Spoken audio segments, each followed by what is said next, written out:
Bismillahirrahmanirrahim. Assalamualaikum warahmatullahi wabarakatuh.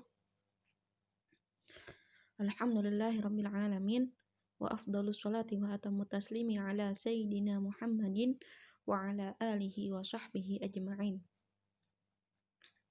Allahumma akhrijna min dhulumatil wahm wa akrimna binuril fahm waftah 'alaina bima'rifatil ilmi wasahil akhlaqana bil hilm waj'alna mimman yastami'una al-qawla fayattabi'una ahsana wa ba'du. Bagaimana kabarnya semua? Semoga sehat selalu dalam lindungan dan rahmatnya subhanahu wa ta'ala. Juga masih semangat ya, walaupun dalam keadaan daring di tengah pandemi ini. Semoga pandemi ini menjadi rahmat bagi kita dan tidak menghalangi semangat antum, semangat kita semua dalam mencari ilmu. Amin ya rabbal alamin. Baik, kita telah sampai pada pertemuan atau pembahasan ke-15. Nah, pada pembahasan atau pertemuan ke-15 ini kita akan membahas tentang sifat mustahil dan sifat jaiz bagi Allah Subhanahu wa taala. Baik, langsung saja. Naftah darsana bi qiraatil basmalah. Bismillahirrahmanirrahim. Qala an-nazim qala Syekh Ibrahim Al-Laqani rahimahullahu ta'ala nafa'ana bi'ulumihi fid dharaini amin. Wa yastahilu diddu dhis sifati fi haqqihi kal kauni fil jihati wa jaizun fi haqqihi ma amkana ijadan i'daman ka razqihil ghina. Dia mustahil memiliki sifat yang bertentangan dengan sifat wajib yang telah dijelaskan. Misalnya keberadaan Allah dalam arah. Wa jaizun, sifat jaiznya ialah mengenakan atau meniadakan segala yang mungkin, seperti menganugerahkan rezeki, kekayaan. Jadi wa yastahilu dan mustahil Allah memiliki didzis sifati, lawan dari sifat-sifat ini. Didzis sifati fi haqqihi, lawan dari sifat-sifat wajib atau sifat-sifat yang wajib pada Allah Subhanahu wa taala. Jika kemarin Allah memiliki sifat wajib, contohnya al-ilmu, berarti Allah mustahil memiliki sifat yang bertentangan dengan al-ilmu ini, yaitu apa? Al-jahlu, bodoh. Di sini contohnya kal kauni fil jihati, misalnya keberadaan Allah dalam arah. Nah, nanti kita bahas ya di pembahasannya. Wa jaizun fi haqqihi, dan jaiz ini boleh bagi Allah Subhanahu wa taala ma'am kana ija dan i'daman. Ija dan itu artinya mengadakan, i'daman meniadakan. Jadi ija dan i'daman ma'am kana mengadakan, menjadikan ada, menciptakan atau meniadakan segala yang mungkin. Qarazqihil ghina, seperti Allah menganugerahkan rezeki, kekayaan kepada hambanya. Kita masuk kepada pembahasan sifat mustahil Allah Subhanahu wa taala. Apa itu sifat mustahil? Sifat mustahil bagi Allah Subhanahu wa taala adalah lawan dari sifat-sifat wajib. Sifat-sifat wajib bagi Allah itu kemarin ada 20 ya, yang wujud, qidam, baqa sampai seterusnya, dan itu diklasifikasikan atau dikelompokkan lagi menjadi 4, yang nafsiyah, salbiyah, ma'ani, dan ma'nawiyah. Nah, nanti bisa di murojaah. Nah, kemudian jadi sifat mustahil itu kan adalah lawan-lawan dari sifat atau lawan dari sifat-sifat wajib bagi Allah. Atau tidak hanya sifat, segala kata, segala nama, atau segala perkataan atau sifat yang mencerminkan sifat kurang adalah mustahil bagi Allah Subhanahu wa taala. Di antara sifat yang mustahil bagi Allah ialah, di sini tadi kata nazim kal kauni fil jihati, dia berada dalam arah atau tempat. Allah berada dalam arah atau tempat. Arah itu apa? Misalnya seperti barat, timur, laut, timur, tenggara, selatan, barat, daya. Atau atas, bawah, kiri, kanan, depan, belakang, itu juga arah. Atau tempat, misalnya di atas, di bawah, di samping, ya itu juga arah dan tempat itu hua-hua sebenarnya. Nah, mengapa Allah mustahil berada dalam arah, atau mustahil bagi Allah berada dalam arah atau tempat? Sebab di sini arah dan tempat merupakan sifat dari benda atau materi. Apa itu materi? Ya, pokoknya segala sesuatu yang mempunyai wujud bendawi atau berfisik. Misalnya pensil itu berfisik ya. Pensil itu berfisik, dia panjang, memiliki tinta, pokoknya berfisik. Abdullah, misalkan ada nama Abdullah itu juga berfisik, ada fisiknya, wujud yang nyata. Nah, Allah itu tidak berfisik. Allah bukan materi dan juga bukan benda. Maka Allah mustahil memiliki sifat dari benda atau materi tersebut. Gitu. Allah mustahil memiliki sifat-sifat kurang dari suatu benda atau materi. Nah, contohnya lagi, misalnya kita ada pensil. Pensil itu terletak, pasti pensil itu tidak lepas daripada keberadaan di suatu tempat atau dalam suatu arah. Misalnya pensil di atas meja, atau kalau nggak di atas meja pasti di atas kursi atau di tempat lain. Nah, pasti pensil atau kita sendiri sebagai manusia itu pasti bertempat, membutuhkan tempat, membutuhkan ruang. Nah, apakah Allah demikian? Tidak. Allah itu tidak berada dalam arah. Allah tidak tergantung pada tempat, tidak beruang dan berwaktu, tidak seperti materi atau segala sesuatu yang memiliki fisik. Nah, seperti itu.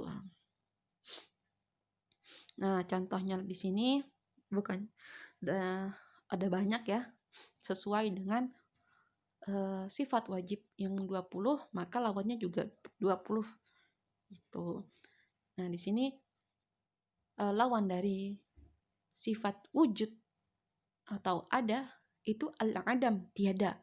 Al-adamu, tiada. Nah, terus juga lawan daripada sifat al-qidam, dahulu, adalah al-huduth, baru. Al-baqa, al-fana. Al-mukhalafatu lil hawadis. Ya, ini salah ya, bukan jawadis tapi hawadis. Nah,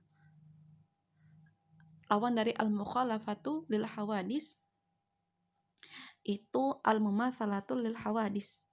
Al-qiyamu bin nafsi atau qiyamuhu bin nafsihi itu lawannya ihtiyajuhu li ghairihi, memerlukan selainnya.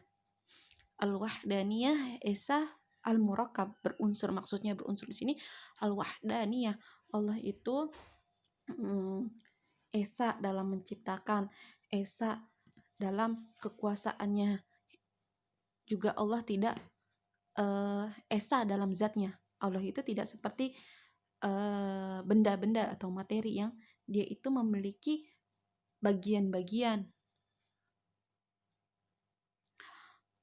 yang tersusun dari zat-zat tertentu gitu. Misalkan kayak manusia tersusun dari bagian kepala, tangan, otak, dan segala organ yang ada di dalam tubuhnya. Nah, berbeda dengan Allah. Allah itu wahdaniyah, esa. Jadi Allah itu lawan dari kata esa ini adalah murakkab, atau nanti ada lagi ya, banyak. Nah, maksudnya di sini segala yang menafikan keesaan Allah itu adalah mustahil bagi Allah. Nah, ini diantaranya adalah murakkab, berunsur, memiliki unsur, memiliki bagian gitu. Al-qudrah lawannya apa? Al-ajizu, lemah. Al-iradah, kehendak, jawabannya lawannya adalah al-karahah, terpaksa. Jadi Allah itu menciptakan segala sesuatu itu dengan kehendaknya, tidak karena keterpaksaan sesuatu gitu. Berbeda mungkin dengan perbuatan manusia. Perbuatan manusia itu terkadang terpaksa, melakukan sesuatu dengan terpaksa. Tetapi Allah berbeda. Allah itu melakukan sesuatu itu sesuai dengan kehendaknya. Tayyib. Al-ilmu, mengetahui. Lawannya adalah al-jahlu, bodoh. Al-hayatu, hidup. Lawannya adalah al-mautu, mati. Ya. Kemudian as-sama', lawannya as-som. As-somamu, tuli. Al-basar, melihat, lawannya al-ama atau al-umyu. Al-kalam, lawannya al-bukmu. Al-qadir, lawannya adalah al-ajiz. Al-murid, lawannya adalah al-karih. Al-alim, lawannya adalah al-jahil. Al-hayy, lawannya adalah al-mayyit. As-sami', lawannya al-asam. Al-basir, lawannya al-a'ma. Al-mutakallim, lawannya al-abkam. Nah, nanti bisa dilihat maknanya juga. Nah, di antara tadi itu yang Allah kalkauni fil jihati, Allah misalnya dia berada dalam tempat dan arah, itu mustahil bagi Allah. Allah mustahil berada dalam tempat atau arah. Nah, ini itu masuk kepada mukhalafatul lil hawadis, al mukhalafatul lil hawadis. Jadi berbeda dengan makhluknya gitu. Jadi nah, itu masuk tadi yang contoh tadi itu masuk kepada pembahasan mukhalafatuhu lil hawadisi. Jadi segala sesuatu yang menyerupakan Allah dengan makhluknya itu mustahil bagi Allah. Seperti yang telah pernah kita bahas. Nah, itu tadi 20 sifat wajib dan sifat mustahil bagi Allah. Kemudian masuk kepada sifat jaiz. Wa jaizun fi haqqihi ma amkana ijadan i'daman qarazqihil ghina. Jadi sifat jaiz bagi Allah adalah mengadakan atau menciptakan di sini ya, tanda kurung menciptakan segala yang mungkin atau meniadakannya adalah jaiz, boleh bagi Allah Subhanahu wa taala. Jadi jaiz itu asal katanya dari jaza yajuzu, jaza, boleh. Boleh bagi Allah. Jadi bebas gitu. Allah boleh melakukan, Allah boleh meninggalkan, Allah boleh menciptakan, Allah boleh tidak menciptakan. Nah, itu bebas. Boleh. Apa itu mungkin? Jadi kan Allah itu boleh mengadakan atau meniadakan segala yang mungkin atau mungkin. Apa itu mungkin? Jadi mungkin itu segala yang mungkin. Ialah apapun yang akal pikiran, yang akal kita dapat membayangkan keberadaan atau ketiadaannya. Ya, misalkan kita membayangkan seorang raja jatuh miskin. Nah, itu bisa jadi Allah mengadakan seorang raja itu tiba-tiba jatuh miskin. Atau seorang yang tadinya jatuh miskin atau orang gila menjadi waras kembali. Nah, itu sesuatu yang mungkin terjadi. Akal kita tidak menolaknya gitu. Berbeda dengan mustahil dan wajib. Kalau wajib itu ya, kalau wajib itu kan kemarin telah kita bahas, wajib itu apapun yang akal pikiran tidak bisa membayangkan ketiadaannya gitu. Jadi Allah itu wajib ada, mustahil Allah tidak ada. Nah, akal itu tidak bisa membayangkan bahwasanya Allah itu tidak ada gitu. Mana bisa gitu menolak ketiadaan Allah Subhanahu wa taala dalam akal. Nah, itu namanya wajib. Berarti Allah itu wajib ada gitu. Kemudian mustahil. Kalau mustahil berarti apa? Akal, apapun yang akal pikiran tidak dapat membayangkannya. Tidak dapat membayangkan ketiadaannya. Ya, seperti misalnya membayangkan Tuhan itu ada dua. Itu mustahil. Dan akal kita menolak. Karena apa? Ketika Tuhan itu ada dua, pasti dunia ini tidak akan teratur. Pasti akan ada yang menciptakan, ada juga nanti kembali lagi ada yang meniadakan gitu. Maksudnya ada dua kudrah, ada dua kuasa, dan itu bisa jadi saling bertentangan dan itu mustahil adanya gitu. Nah, di sini permisalannya Nazim Syekh Ibrahim memberikan contoh karozqi lil ghina, seperti Allah memberi rizki kepada hambanya berupa kekayaan, jadi menjadikan hambanya kaya atau menjadikan hambanya miskin. Itu adalah sesuatu yang jaiz, sesuatu yang boleh bagi Allah Subhanahu wa Ta'ala.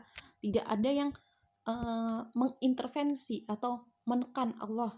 Misalnya Allah wajib membuat hambanya kaya, Allah wajib membuat hambanya miskin. Nah, itu tidak ada. Jadi Allah itu boleh bebas gitu, bebas menjadikan orang miskin menjadi kaya. Terus juga sebaliknya juga Allah boleh memasukkan hambanya misalkan yang berlumur dosa dengan rahmatnya ke dalam surga. Itu boleh terjadi gitu, gak ada yang tidak mungkin. Jadi tidak ada yang tidak mungkin bagi Allah Subhanahu wa Ta'ala. Jadi semua berada dalam wilayah kemungkinan, meskipun terkadang di luar hukum kebiasaan yang ada. Maksudnya apa meskipun terkadang di luar hukum kebiasaan yang ada? Misalkan kita sering dengar ada seorang wali mempunyai karomah, misalnya bisa berjalan di atas air. Itu mungkin bagi Allah itu mungkin Allah menjadikannya bisa berjalan di atas air, walaupun terkadang itu di luar hukum kebiasaan yang ada. Maksudnya di luar itu kita tidak menemukan ada orang biasa bisa jalan di atas air, dan bagi kita mustahil, tapi bagi Allah itu mungkin terjadi gitu. Nah, inti dari sifat jaiz ini untuk menyatakan bahwasanya Allah itu bebas, boleh melakukan apapun yang dikehendakinya atau meninggalkannya, menjadikannya ada, ijadan, atau meniadakannya, yang ada aman, segalanya mungkin. Nah, berarti apa? Allah tidak terikat oleh kewajiban atau larangan apapun. Allah itu tidak terpaksa melakukan apapun gitu. Jadi seperti itu ya. Ya, semoga penjelasan kali ini dapat dipahami. Ya, jika tidak atau ada yang belum paham bisa bertanya di grup atau via Japri ya. Tayyib, hadza minni. Nakhtatim bil hamdalah, alhamdulillahirabbil alamin. Wal 'afu minkum. Assalamualaikum warahmatullahi wabarakatuh.